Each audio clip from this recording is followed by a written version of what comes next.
Hello students, welcome to the online live classes. बच्चों, science का जो हमारा चैप्टर है लाइट प्रकाश, जिसमें हमने जो पिछली क्लास है उसमें आपके गोलीय दर्पण, इसके अलावा जो गोलीय दर्पण का जो उत्तल दर्पण और जो उत्तल दर्पण जो दो प्रकार है उनके जो बेसिक यूज है उनके बारे में चर्चा की थी। आज की इस क्लास में बच्चों हम जो उत्तल दर्पण और अवतल दर्पण में कभी कभार क्या होता है कि आपके डिफरेंस पूछ दिया जाता है, अंतर पूछ दिया जाता है दो नंबर में, कि गोलीय दर्पण के जो दोनों टाइप है उत्तल दर्पण और अवतल दर्पण में अंतर बताइए। तो बच्चे को आते हुए वो लिख नहीं पाता है, तो आज का हमारा पहला क्वेश्चन यही है कि उत्तल दर्पण व अवतल दर्पण में अंतर।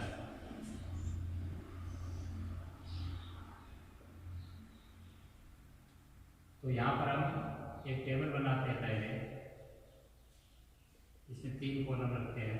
पहला हमारा क्रम संख्या जिसमें हमें डिफरेंस लिखने हैं, अगले में हम उत्तल दर्पण को लिखते हैं पहले, और फिर यहाँ पर अवतल। तो इसमें जो पहला आपका पॉइंट है जो अंतर में उत्तल और अवतल में, वो इनकी जो डेफिनेशन है परिभाषा है उससे आप लिख सकते हो कि उत्तल दर्पण में मैंने बताया था कि उसका जो बाहर वाला जो भाग है उसकी जो परावर्तक सतह है वो बाहर वाली हिस्सा है वो होता है, और जो अवतल दर्पण है उसमें जो अंदर वाला जो हिस्सा होता है वो अपना क्या होता है, परावर्तक सतह का कार्य करता है। तो आप लिख सकते हो उत्तल दर्पण में लिख सकते हो उत्तल दर्पण के मध्य का हिस्सा बाहर की ओर क्या होता है, उभरा हुआ होता है।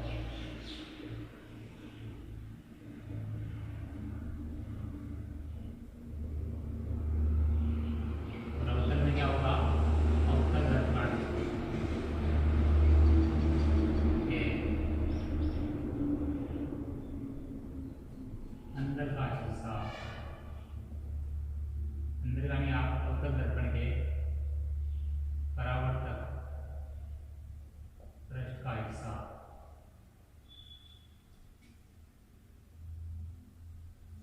अंदर की ओर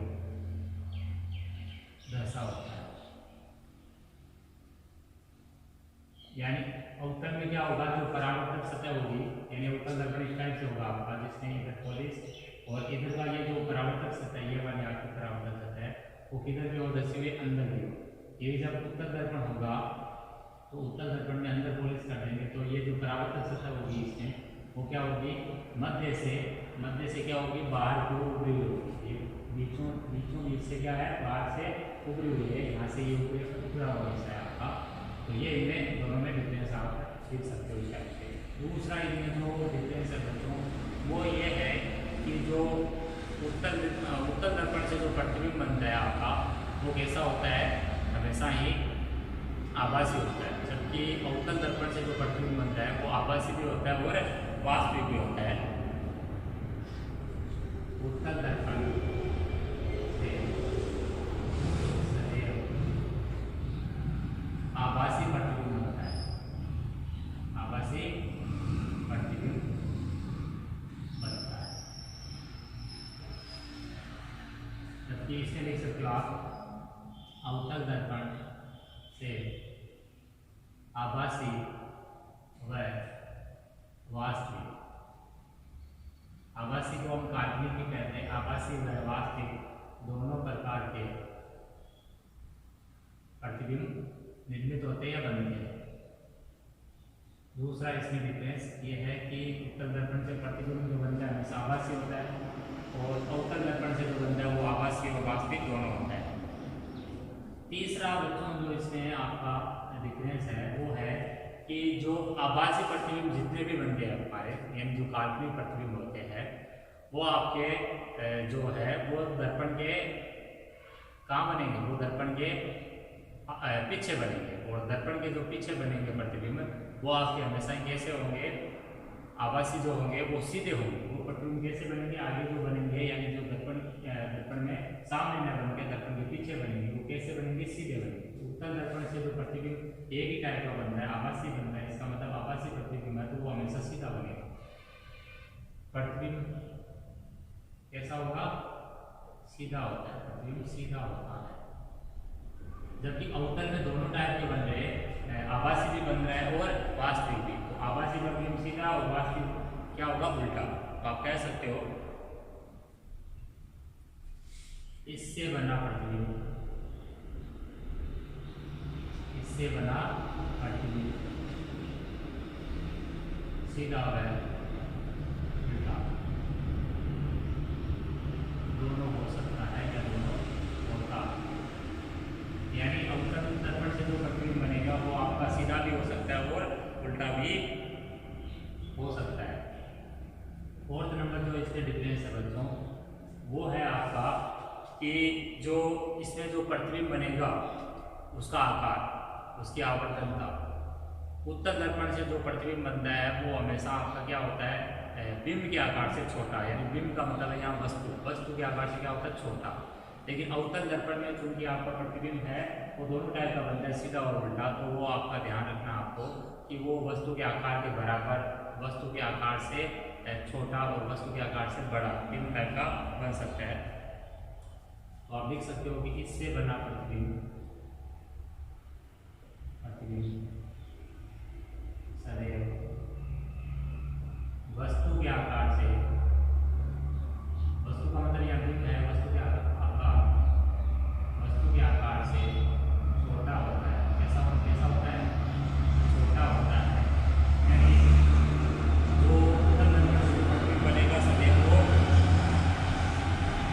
वस्तु के आकार से छोटा होता है, इससे बना प्रतिबिंब।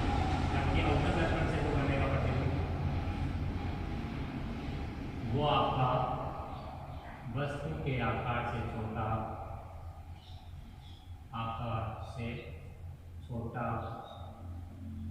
कोमा बराबर, कोमा उससे बड़ा बन सकता है। यानी छोटा भी बन सकता है, बराबर भी बन सकता है और बड़ा भी बन सकता है। तो ये है आपके बच्चों उत्तल दर्पण और अवतल दर्पण में अंतर।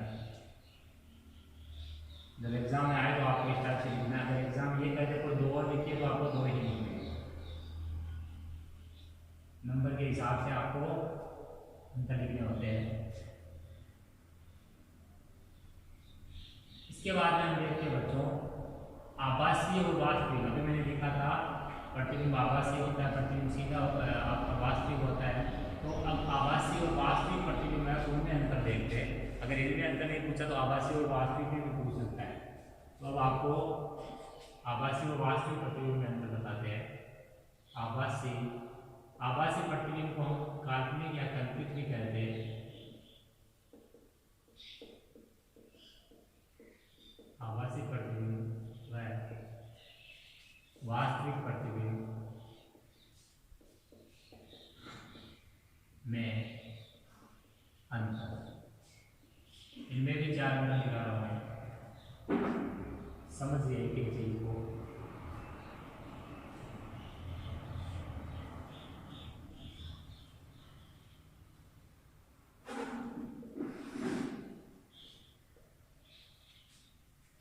पहले वास्तविक लिखेंगे,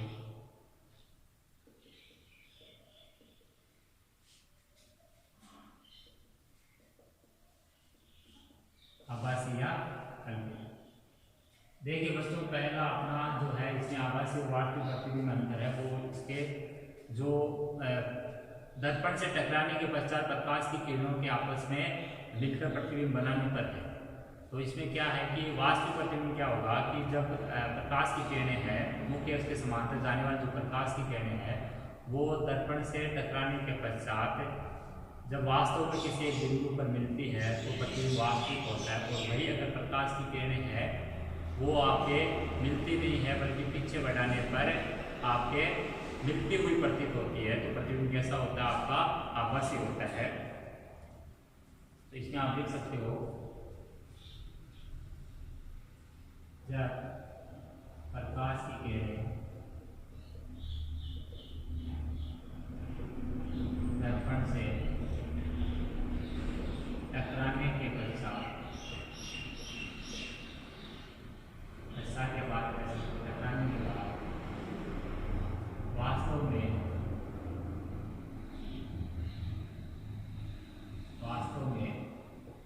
एक जगह मिलती है, एक जगह मिलती है, तब वास्तविक प्रतिबिंब। ऐसा प्रतिबिंब है वास्तविक प्रतिबिंब।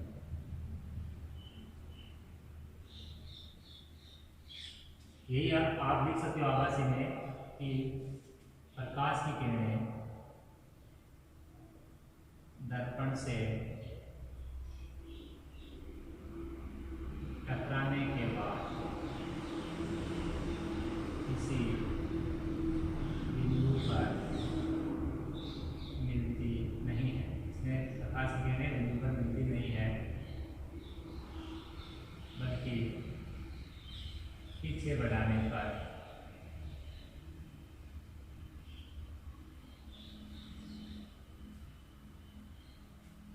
फोकस से आती हुई प्रतीतें होती है। सेकेंड है इसमें कि जो वास्तविक प्रतिबिंब होता है बच्चों, वो आपका हमेशा ही जो दर्पण है उसके सामने बनता है। तो वास्तविक प्रतिबिंब को हम क्या कर सकते हैं, पर्दे पर उतार सकते हैं। तो आप देख सकते हो वास्तविक प्रतिबिंब को पर्दे पर प्राप्त किया जा सकता है। वास्तविक प्रतिबिंब क्या कर सकते हैं, पर्दे पर प्राप्त कर सकते हैं। वही आपके जो आभासी प्रतिबिंब है उसको, आभासी प्रतिबिंब को पर्दे पर प्राप्त नहीं किया जा सकता। ये सेकेंड इसमें डिफरेंस है। थर्ड इसमें है कि अभी बताया कि वास्तविक प्रतिबिंब है वो आपका दर्पण से, दर्पण के सामने बनता है, जबकि आभासी दर्पण के पीछे बनता है। सभी वास्तविक प्रतिबिंब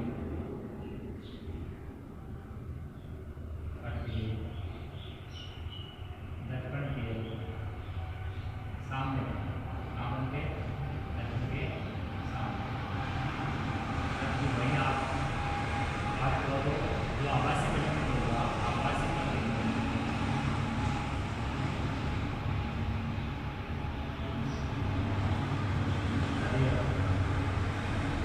दर्पण के पीछे सामने। लास्ट है हमारा इसमें लिखने से वो है कि जो वास्तविक प्रतिबिंब होते हैं बच्चों, वो आपके उल्टे होते हैं, जबकि आभासी प्रतिबिंब जो होते हैं वो हमेशा सीधे होते हैं। आप लिख सकते हो वास्तविक प्रतिबिंब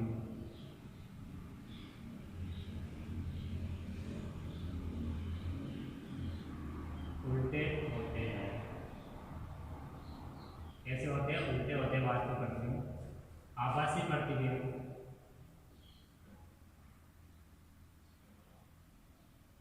सदैव सीधे होते हैं। तो ये है आपके आभासी और वास्तविक प्रतिबिंब में अंतर, डिफरेंस। यहां से क्वेश्चन पूछा जा सकता है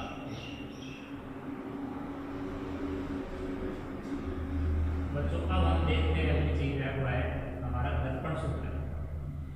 जो दर्पण हम पढ़ रहे हैं उसके लिए एक सूत्र है जिस पर आधारित हम निर्णय करेंगे बाद में। तो दर्पण सूत्र को हम देखते हैं।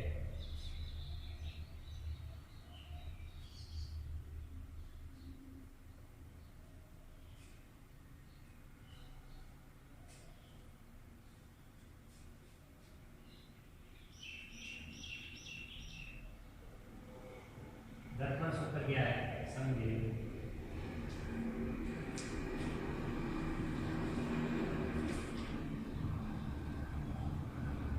देखिए बच्चों, गोलीय दर्पण जो है उसमें अपने तीन चीज़ों में रिलेशन जो होगा वही अपना दर्पण सूत्र होगा। वो जो चीज़ें हैं वो आपका यू, वी और एफ। यू भी स्मॉल, एफ भी स्मॉल और वी भी स्मॉल। यू क्या होता है यहाँ पे कि दर्पण का जो ध्रुव होता है, दर्पण का जो ध्रुव होता है जिसको मैंने डिफाइन कराया, जो दर्पण का ध्रुव है उससे बिंब, बिंब का मतलब है वस्तु, दर्पण के ध्रुव से बिंब यानी वस्तु तक की जो दूरी होती है, जो आपकी मुख्य अक्ष के समांतर जो हम अक्ष से लेंगे, मुख्य अक्ष से लेंगे, वो जो दूरी होती है वो आपकी क्या कहलाती है, u का मान कहलाती है। वही अगर हम दर्पण के ध्रुव से प्रतिबिंब की दूरी लेंगे तो वो आपकी क्या होगी बच्चों, वो v का मान होगी।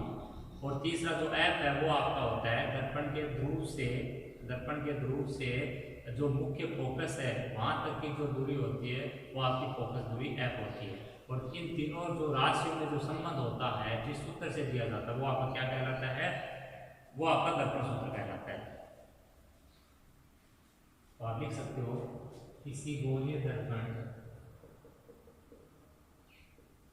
गोलीय दर्पण में बिंब, बिंब का मतलब होता है वस्तु, बिंब से ध्रुव की दूरी स्मॉल यू, प्रतिबिंब से ध्रुव की दूरी स्मॉल यू, ध्रुव से मुख्य फोकस की दूरी, फोकस दूरी क्या कहलाती है, फोकस दूरी, जिसको अपने स्मॉल एफ से व्यक्त करते हैं। क्या करते हैं, स्मॉल एफ से व्यक्त करते हैं में आपस में संबंध, आपस में संबंध जिस समीकरण से दिया जाता है, इन तीनों राशियों में जो आपस में जो संबंध है वो जिस समीकरण से दिया जाता है उसे क्या कहते हैं, दर्पण सूत्र है। और वो सूत्र क्या होगा आपका, अर्थात 1/f बराबर 1/v प्लस 1/u। यह आपका दर्पण सूत्र है जिसको आपको अच्छे से याद कर लेना है। ठीक है प्यारे बच्चों, अब देखिए इस दर्पण सूत्र से हमें जब ट्यूशन करना नहीं मिलता तो उसमें मैं कुछ चीज़ें बता रहा हूँ आपको। यहाँ u का मान, v का मान, f का मान, जब उत्तल दर्पण होगा, उत्तल दर्पण होगा तो कुछ कैसे डिसाइड करेंगे। तो एक साइड में अपना उत्तल दर्पण और एक साइड में अवतल दर्पण। उत्तल दर्पण में ध्यान रखिए यहाँ पर जो ये जो u होता है आपका, u होता है बच्चों आपका दर्पण के ध्रुव से बिंब की दूरी। और ये एक चीज ध्यान रखिए, चाहे आपका उत्तल दर्पण हो चाहे आपका अवतल दर्पण हो, इन दोनों में क्या होगा कि जो इसमें आपका जो फोकस यहाँ रहेगा वक्रता केंद्र यहाँ रहेगा और इसमें आपका फोकस यहाँ है, वक्रता केंद्र यहाँ पर है। तो इसमें जो u होगा वो बिंब की ध्रुव से दूरी, जैसे मान लो बिंब को हमने यहाँ रख रखा है, यहाँ पर इसकी दूरी पर रख रखा है, यहाँ पर आपका पोल P होता है। तो ये जो दूरी होती है, इधर वाली दूरियां नेगेटिव होती है, इधर वाली दूरी कैसी होती है, पॉजिटिव। ठीक है, इधर नेगेटिव, इधर क्या होती है, पॉजिटिव। तो हम जब अवतल दर्पण ले लेंगे तो आपको पता है कि जो अपना u का मान होगा वो u का मान यानी बिंब को हमेशा इधर रखेंगे, उत्तल दर्पण होगा तो उसमें भी इधर रखेंगे। यानी उत्तल दर्पण अवतल दर्पण दोनों में हम बिंब को यानी वस्तु को बाएं तरफ रखेंगे और बाएं तरफ की दूरियां बच्चों हमेशा ही कैसी रहती है, अपने माइनस की। तो आप याद कर लो कि u का मान कैसा होता है, ऋणात्मक। u का मान क्या होता है, ऋणात्मक होता है इसमें उत्तल दर्पण में। और इसमें भी आप देख सकते हो u का मान कैसा होता है, ऋणात्मक। आप चित्र को अच्छे से समझिए, दिमाग में रखिए, कंफ्यूजन नहीं हो। ये उत्तल दर्पण है, ये उत्तल दर्पण है। बिंब हमेशा किधर रखना है, बाएं तरफ। बाएं तरफ की दूरियां जो है हमेशा दूर से जो दूरियां मापेंगे बाएं तरफ में, वो कैसी है, यहाँ पर माइनस की। इधर भी अपने को क्या रखना है, जो है वस्तु को बाएं तरफ रखना है, तो बाएं तरफ की दूरियां ऋणात्मक, दाएं तरफ की दूरियां ऋणात्मक। ये u के मान का चयन हुआ है। अब अगला वी, तो वी का क्या है देखिए, वी आपका होता है दर्पण के ध्रुव से प्रतिबिंब की दूरी, और प्रतिबिंब आपको पता है कि जो अवतल दर्पण है तो उसमें प्रतिबिंब है आपका वो किधर बनेगा, प्रतिबिंब जो अवतल दर्पण है उसमें आपका सामने बनता है, इसका मतलब इधर बनता है, वास्तविक जो पार्ट है, वास्तविक जो भाग है इधर बनता है, और इधर आपको पता है जो प्रतिबिंब बनेगा तो उसमें उसका जो वी का जो मान है वो कैसा रहेगा, नेगेटिव। तो अवतल दर्पण के लिए तो आपका ये नेगेटिव रहेगा। उत्तल दर्पण में आपको पता है कि जो प्रतिबिंब बनेगा वो पर्दे के पीछे बनेगा, तो पर्दे के पीछे बनने का मतलब है कि वहाँ पर उसका मान कैसा रहेगा, धनात्मक। आप देख सकते हो कि v का मान कैसा होता है, धनात्मक होता है। v का मान कैसा होता है, इसमें धनात्मक होता है, जबकि इसमें क्या रहेगा, v का मान, इसमें v का जो मान होगा वो आपका कैसा रहेगा, ऋणात्मक। अवतल दर्पण है तो इसमें प्रतिबिंब दर्पण के सामने बनेगा, दर्पण के सामने मतलब इस साइड है, तो इस साइड का मान कैसा होता है, ऋणात्मक। v का मान कैसा होता है बच्चों, ऋणात्मक। इन चीजों को याद रखिए आप चित्रों को समझते हुए। थर्ड है आपका इसमें वो है एफ। एफ होता है आपके दर्पण के ध्रुव से फोकस तक की दूरी। तो देखिए यहाँ पर फोकस इसमें किधर रहेगा, इसमें फोकस जो दूरी रहेगी वो आपकी, क्योंकि आपका जो सी और एफ का मान है माइनस की दिशा में रहेगा, तो एफ का जो मान होगा स्मॉल एफ होगा, पी और एफ के बीच की दूरी एफ रहेगी, तो वो आपकी किधर रहेगी, बाईं तरफ का मान कैसा रहेगा, ऋणात्मक। एफ का मान इसमें जो उत्तल दर्पण है उसमें तो आपका धनात्मक होगा, और अवतल दर्पण में कैसा होगा, ऋणात्मक। अवतल दर्पण में कैसा होगा बच्चों, ऋणात्मक। आप देख सकते हो कि उत्तल दर्पण में एफ का मान सदैव कैसा होगा, धनात्मक। एफ का मान कैसा होगा, धनात्मक। ये उत्तल दर्पण है, उत्तल दर्पण यानी इस दर्पण में एफ का मान हमेशा कैसा रहेगा, धनात्मक। उधर आपका दाईं तरफ धनात्मक होता है, इधर मान ऋणात्मक होता है। इसमें आप देख सकते हो एफ का मान सदैव कैसा रहेगा, ऋणात्मक। इसमें एफ का मान कैसा रहेगा बच्चों, ऋणात्मक। तो आप कह सकते हो कुल मिलाकर कि एक अवतल दर्पण है उसमें u का मान, v का मान और f का मान तीनों नेगेटिव रहेंगे, लेकिन इसमें जो आपका उत्तल दर्पण होगा उसमें आपका एक मान ऋणात्मक रहेगा। कौन सा, केवल u का मान दोनों में ऋणात्मक है और बाकी ये दोनों धनात्मक है और ये दोनों ऋणात्मक। ऐसे याद कर लो कि u का मान दोनों में क्या है, ऋणात्मक, और बाकी मान में आपका जो अवतल दर्पण है तो अवतल दर्पण में आपका ऋणात्मक होता है और उत्तल दर्पण में जो मान होता है वो धनात्मक होता है। ठीक है, यह आपके चिन्ह परिपाटी है, यानी u और v का जो मान है वो उसका मान जो ट्यूशन में दिया होगा तो उसके आगे चिन्ह कैसा लेना है उसके लिए ये चीजें हैं आपके, तो इसको समझना भी है, यहाँ भी करना है। अब देखिए अगला है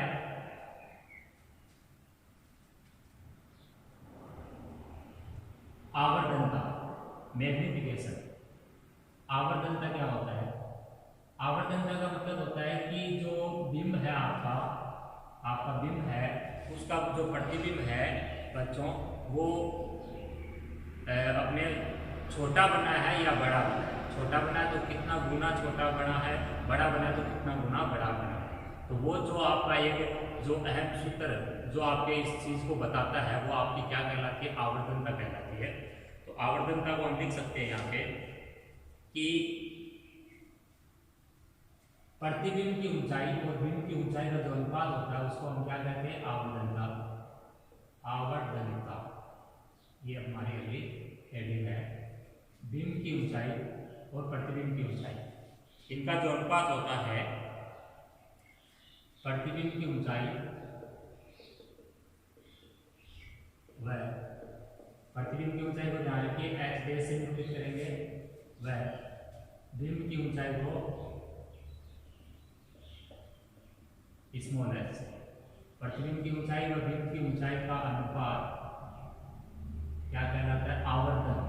आवर्धनता नहीं, आवर्धन, आवर्धन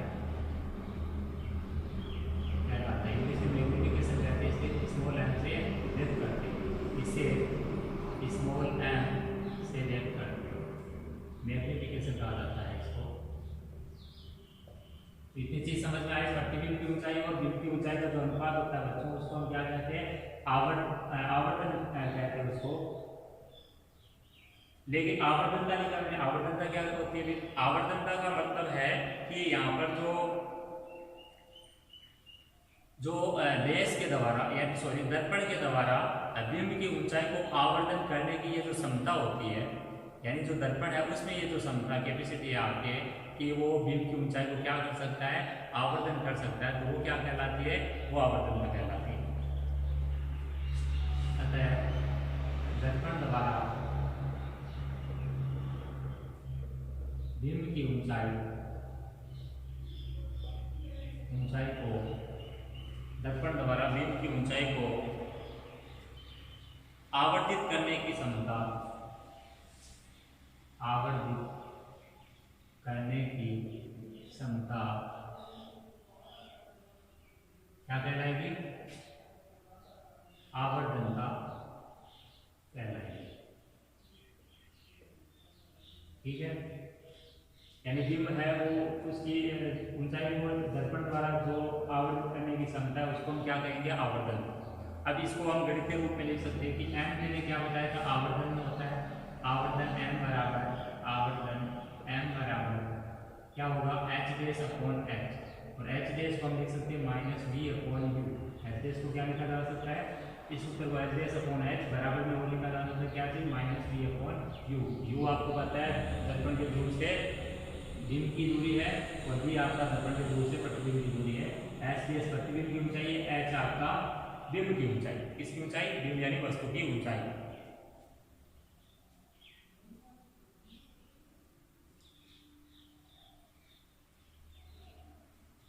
अब देखिए यहाँ पे इस चीज का यहाँ पर इंपॉर्टेंस क्या है, इसका इंपॉर्टेंस ये है कि अगर आपका आवर्तनता का मान नेगेटिव आता है तब क्या होगा, और आवर्तनता का मान पॉजिटिव आता है तब क्या होगा।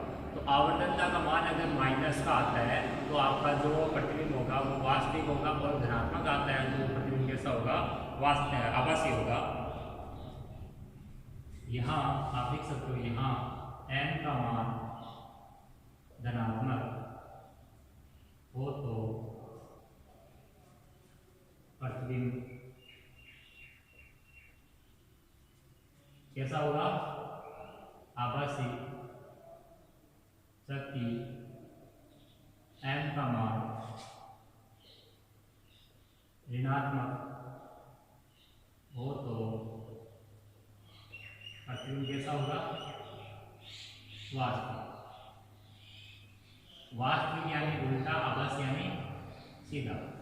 वास्तविक प्रतिबिंब हमेशा उल्टे होंगे, आभासी सीधे होंगे। तो m का मान है वो डिसाइड करेगा कि प्रतिबिंब है वास्तविक होगा या आभासी, यानी प्रतिबिंब की जो प्रकृति है वो कैसी रहेगी, वास्तविक होगा, आभासी होगा। अगर माइनस का है तो वास्तविक होगा, और प्लस का है तो प्रतिबिंब कैसा होगा, आभासी। किस चीज से पता कर सकते हैं, आवर्धन जो है m का मान है उससे। अगर आपको h डेश और h मिलता है तो h डेश बटा h से निकाल सकते हो, आवर्धन का मान v और u दिया हुआ है तो वहाँ से भी निकाल सकते हो। तो आज के सेशन को यहीं पर स्टॉप करते हैं। आई होप ये सेशन आपको अच्छा लगा होगा, और आप यूट्यूब चैनल पर अगर जुड़े हैं तो वहाँ पर बेल आइकन को दबाइए, नोटिफिकेशन आपको कंटिन्यू मिलता रहेगा जब भी कोई नया वीडियो आएगा। और आप वीडियो को लाइक कीजिए, शेयर कीजिए।